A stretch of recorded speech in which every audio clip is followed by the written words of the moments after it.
Subscribe کیجئے ہمارے channel شاہد رجا اشرفی آفیشیل کو اور بیل آئیکن کو پریس کیجئے جس سے آپ کو نئے نئے ویڈیو کی نوٹیفیکیشن ملتی رہے۔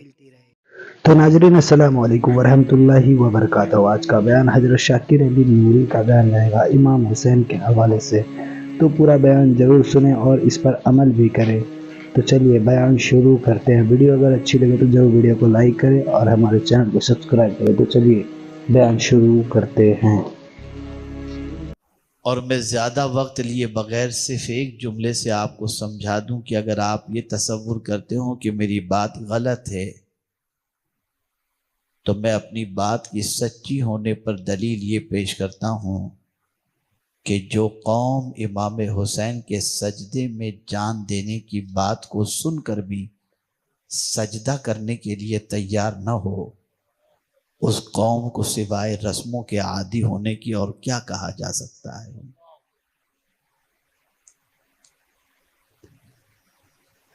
آج مجھے آپ کو سمجھانا ہے کہ ایک فیئر، ایک ڈر، ایک خوف جہاں جہاں بھی کلمہ پڑھنے والے موجود ہیں ان کے دل کے اندر موجود ہے۔ کبھی کاروبار کا ڈر، کبھی بارش نہ ہونے کا ڈر، کبھی بارش کے سیلاب کا ڈر، کبھی تنگی کا ڈر، کبھی بیماری کا ڈر، کبھی حالات کا ڈر، کبھی طوفان کا ڈر۔ نہ جانے کتنے ڈر ہیں جو ہمارے دل میں گھر کیے ہوئے ہیں۔ لیکن جب ہم امام حسین رضی اللہ المولا تبارک و تعالی عنہ کی زندگی پاک کا جائزہ لیتے ہیں تو وہاں آرٹیفیشل ڈر نہیں تھا، خیالی ڈر نہیں تھا کہ سوچ سوچ کر کے ڈریں، بلکہ ڈرانے کی پوری کوشش کی گئی، ڈرانے کی پوری طاقت لگائی گئی۔ پانی بند کر کے فوج کی طرف سے زیادتی کے بارے میں کہہ کر ہر طریقے سے ڈرانے کی کوشش کی گئی، لیکن اگر ہم دیکھتے ہیں تو الٹا ہی نظر آتا ہے۔ ڈرانے والے تو ڈرتے نظر آتے ہیں، حسین ڈرتے نظر نہیں آتے۔ میں حیران ہوں یا اللہ، چند نوجوان اگر ہمارے مد مقابل آ جائیں اور ہم اگر 2-3 بھی ہوں تو گھبرا جائیں، لیکن وہاں کیا وجہ ہے کہ 72 نفوس قدسیہ کے مقابلے کے اندر 22,000 کا لشکر جرار، لیکن تاجدار کربلا ڈرتے نہیں؟ تو کیوں نہیں ڈرتے؟ ان کے پاس کون سی قوت تھی جس کی بنیاد پر وہ نہیں ڈرتے تھے؟ سمجھو تھوڑا سا۔ امام حسین رضی اللہ تعالیٰ عنہ کی شہادت کا واقعہ یا فلسفہ شہادت ایک قصہ کہانی یا داستان نہیں ہے، بلکہ امام حسین رضی اللہ المولا تبارک و تعالیٰ عنہ کی شہادت انسانی زندگی میں انقلاب پیدا کرنے والا ایک عظیم کارنامہ ہے، اور ساتھ ہی ساتھ اللہ عز و جل کی بارگاہ سے نصرت و حمایت ہی نہیں بلکہ قوت کا سرچشمہ انہوں نے کس چیز سے حاصل کیا تھا، ان کے لیے قوت کا سرچشمہ کیا تھا، اس کی طرف توجہ دینا آج کے دور میں بہت بڑی ضرورت ہے۔ اے رسول اعظم صلی اللہ تعالی علیہ وسلم کے دیوانوں، میں قرآن مقدس کی 2-4 آیات کے ذریعے آپ کو سمجھانے کی کوشش کروں گا انشاءاللہ، تاکہ آپ محسوس کر سکیں کہ اتنے بڑے طوفان میں، اتنے بڑے معرکے میں، اتنی سی شدت کے ساتھ ظلم و زیادتی کے سلسلے میں آمادگی کے ساتھ دشمن کا مقابلہ ہو رہا ہے، لیکن اس کے باوجود امام حسین رضی اللہ تعالیٰ عنہ کے پائے استقامت میں لغزش بھی نہیں آتی۔ تو آخر وہ کون سی قوت تھی امام حسین کے پاس جس کے بلبوتے پر امام حسین ہر مصیبت کا مقابلہ کرنے کے لیے تیار تھے؟ امام حسین رضی اللہ المولا تبارک و تعالیٰ عنہ ایک قرآن کے قاری کا نام نہیں ہے، امام حسین رضی اللہ تعالیٰ عنہ چند آیتوں کے عامل کا نام نہیں ہے۔ امام حسین ثواب جمع کرنے کے لیے قرآن کی تلاوت کرنے والے کا نام نہیں ہے، بلکہ اگر میں مختصراً کہوں تو پورے قرآن پر عمل کرنے والی ذات کو دیکھنا ہو تو وہ امام حسین کی ذات تھی۔ وہ ایک ایک آیت کو یہ سمجھتے تھے کہ یہ عمل کے لیے ہے، اور پھر اللہ کی ہر آیت پر یقین اتنا عظیم تھا کہ وہ جانتے تھے کہ اس آیت پر عمل کا صلہ وہی ہوگا جو رب قدیر جل جلالہ نے فرمایا ہے۔ آج میں اسی تذکرہ حسین کے ساتھ آپ کو امام حسین کی بارگاہ سے ملنے والا عظیم درس جو ہے وہ پیش کرنے کی سعادت حاصل کروں، تاکہ بارگاہ امام حسین سے آپ کو بھی فیض مل سکے اور زندگی امام حسین رضی اللہ تعالیٰ عنہ سے آپ بھی سبق حاصل کر سکیں اور اپنی زندگی کو اس راہ پر لے جا سکیں جس راہ پر لے جانے کے لیے آپ ہر رکعت کے اندر اللہ کی بارگاہ میں دعا کرتے ہیں، اہدنا الصراط المستقیم صراط الذین انعمت علیہم۔ آپ کو معلوم ہونا چاہیے انبیاء کا راستہ کون سا ہے، صدیقین کا راستہ کون سا ہے، شہید کا راستہ، شہداء کا راستہ کون سا ہے، اور صالحین کا راستہ کون سا ہے۔ جب کبھی مصیبتوں کے بعد جب کہیں سے کوئی راستہ نکلنے کا نظر نہ آتا ہو، جب کیفیت یہ ہو جائے کہ مصیبتیں دروازے پر دستک دے رہی ہوں، تو میرے کریم نے فرمایا دو چیزیں تمہارے لیے قوت کا سرچشمہ ہیں۔ وہ دو چیزیں کون سی ہیں؟ استعینوا بالصبر والصلاۃ، صبر اور نماز سے مدد طلب کرو۔ پہلے صبر کا ذکر آ رہا ہے۔ کیا صبر بزدلی کا نام ہے؟ کیا صبر کمزوری کا نام ہے؟ میرے پیارے آقا صلی اللہ تعالی علیہ وسلم کے پیارے دیوانوں، اگر صبر کمزوری کا نام ہوتا تو کبھی اللہ تعالیٰ اپنے محبوب صلی اللہ علیہ وسلم سے یہ نہ فرماتا وَاصْبِرْ كَمَا صَبَرَ أُولُو الْعَزْمِ مِنَ الرُّسُلِ، صبر کرو جس طرح سے ہمت والے رسولوں نے صبر کیا ہے۔ صبر بزدلی کا نام نہیں ہے، قوت کا نام ہے۔ صبر کو پہلے سمجھو کہ صبر ہے کیا۔